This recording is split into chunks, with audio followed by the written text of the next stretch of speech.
What's up, YouTube? This is Noah Richardson, back with another Goa review. Hope everyone's doing well.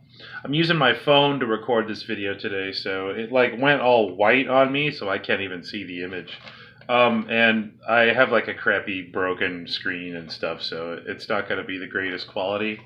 So I apologize for that, but hopefully you can hear me, and you should be able to see me okay.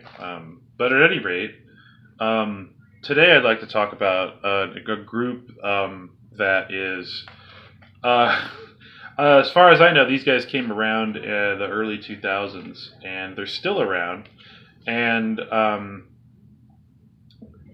around this time in the 2000s, Goa was pretty much over. Psy was still rocking, but we were definitely going into the progressive age. Um, the progressive trance, progressive psychedelic was really starting to come into its own, and there was a lot of different spin-offs of it. You had like really, it's odd to think about something like really heavy progressive, because progressive itself is really just sort of, it's not too moody, but it's definitely not typically hard or harsh. Um, but some people were able to kind of pull that off. These guys, not necessarily, but I'm just trying to set the stage for the time. 2002, when Eraser versus Yojalka came out. Hope you can see that okay. This. This is just, I mean, look at this, right? I mean, how could you see this at a record store and not wonder what is up with this, right? I mean, this is just I saw this at the record store and I went, okay, I've got to at least check this out. And I still have it because holy crap, this is some insane stuff right here. Let me tell you. Hey, buddy, Hi. making a video here. Frick, I was gonna scare you. No, you can't scare me. Ah. I know everything. All right. Round one. On Exogenic Records, 2002. These guys are Finnish, are from Finland, and I wonder what kind of drugs they take in Finland because man, oh man, is this some psychedelic trance right here? I mean, this is some serious mayhem. I mean, this is just mental. This whole album is just mental, but it's good. It's almost too much. So let's talk about it, okay? Uh, Hard to kind of put it into one category. It's kind of like it's very modern. It's very modern. Neo Goa, post Goa, forest psychedelic trance. So it's definitely psychedelic trance. But it has all those other elements into it too. I mean, it's funky and driving. It's a lot like, well, I don't know about a lot like, but it's kind of, it reminds me of like Lotus Omega, but way fuller, way more sound, way more madness going on. Kind of like the Lotus Omega kind of like driving funk kind of a thing. The tracks on here kind of go all over the place. Most of it's full on, fast up tempo. Some of it is mid tempo, but the mid tempo stuff is like really full and very deep, but still very driving. That's interesting. I mean, they take progressive like sounds and sort of themes, put it into Psy tracks, and then just really amp up the Psy feel. It seems like there's lots of odd melodies and detuned sounds, a lot of screaming leads, very pretty, but not melodic Goa, and definitely not ugly, in terms of pretty or ugly, I suppose you could say. I mean, this is a very unforgiving album, but it's a lot of fun. I mean, just look at this guy. He's dancing around in a strawberry suit in the forest. I mean, how could you not have fun if that was you? This is psychedelic madness that's not for the faint of heart, not necessarily up nighttime, but definitely up tempo. There are some really weird digital analog sounds in this, and I mean, I say it's a lot of fun because it really is fun to listen to this. Like if you could stand to get through this whole thing, after you're done, you're probably going to need to go take an hour by yourself in some quiet to go and kind of recuperate from it.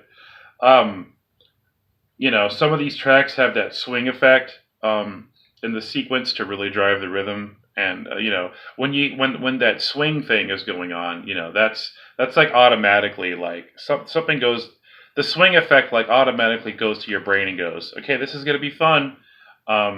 They do that in some of these tracks. There's a whole lot of really heavy soundscapes, soundscapey tones with all this digital madness going on. It's like almost Goa Ultra Beat. It's like they took some progressive, amped up the sigh, put some Goa melodies that sort of hover around, and turned it up to 11 and threw in a whole bunch of mental madness. I mean, wow. I've never heard anything that worked out this well before. They have other albums too. This is the only one that I've heard. This was the only one that I've got. At the time when I got this, I lived in Portland, Oregon, and I worked at Portland's first Goa Psytrance record store called Chaos Existence, and that was ran by Mauricio and Helen Zuniga. If you guys are still around, what's up?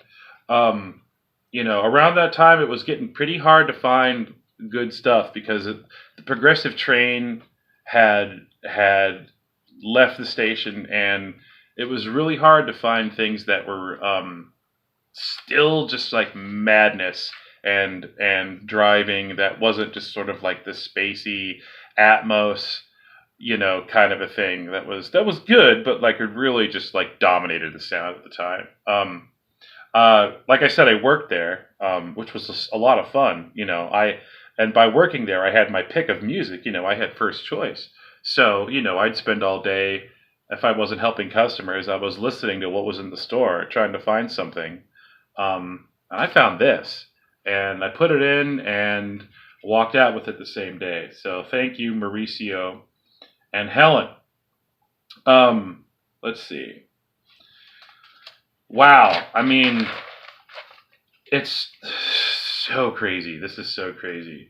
I haven't done this before, but like track highlights for this one.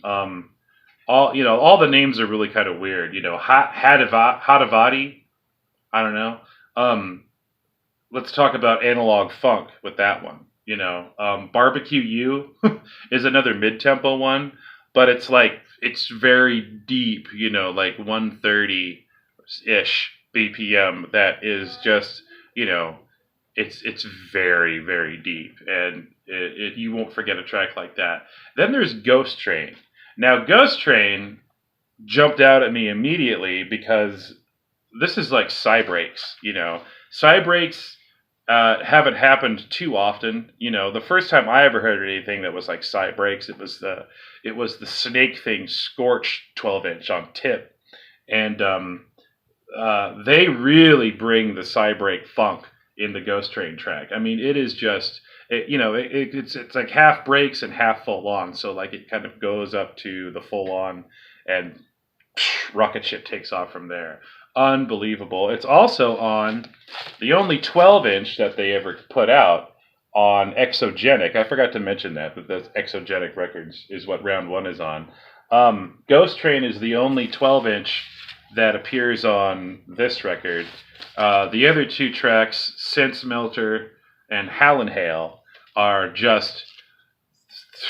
they're just like, you're going to want to pitch it down a little bit because they're very fast, unless, of course, you want to hear it fast. But, I mean, we're talking like, they really crank up. If the album was 11, then those two tracks are like 13 on the scale. Quosick feels like a Tim Schultz track. It's got like dark, distorted guitar riffs and stuff in there. Really interesting. Reunion is a track that has like a swingy psy funk with some crazy analog leads in it. I mean, just crazy, And again, this is a very unforgiving, very psychedelic. It's almost like party trance in a way. because it's a lot of fun. Like I said, they've had other albums. They have 5 total albums on Exogenic, Label, Fairy Dragon, and Ectoplasm. Sense Melter 12-inch was their only vinyl release, so that's crazy. I don't know what's up with that. They should have more. I mean, this stuff is just amazing. So I keep going back to the cover art, right? And the cover art, I'll just show you real quick. You see that? It's pretty weird. The cover art comes from this graphic art book by a Finnish artist named Jarmo Makila.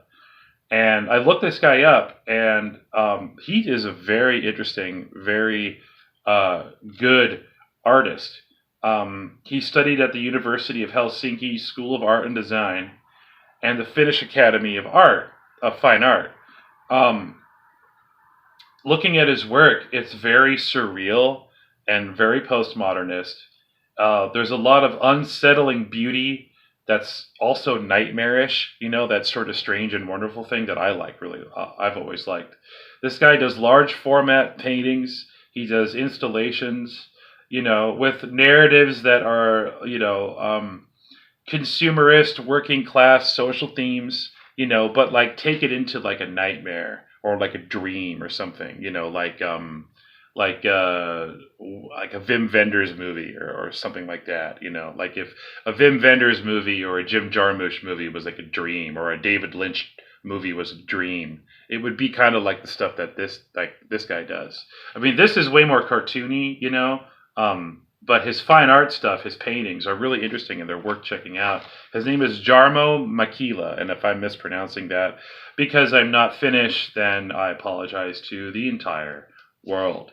At any rate, Eraser versus Yojalka, Round 1, Exogenic Records, 2002. This is still available. You can still find it. It's worth checking out if you're into the heavy, brain-melting madness kind of stuff. So, there you have it. Thanks for checking me out. As always, subscribe if that's your thing. Give likes or not, whatever you want to do. I'd love to hear your comments. Thanks to everybody who's checked me out in the meantime and has watched my videos.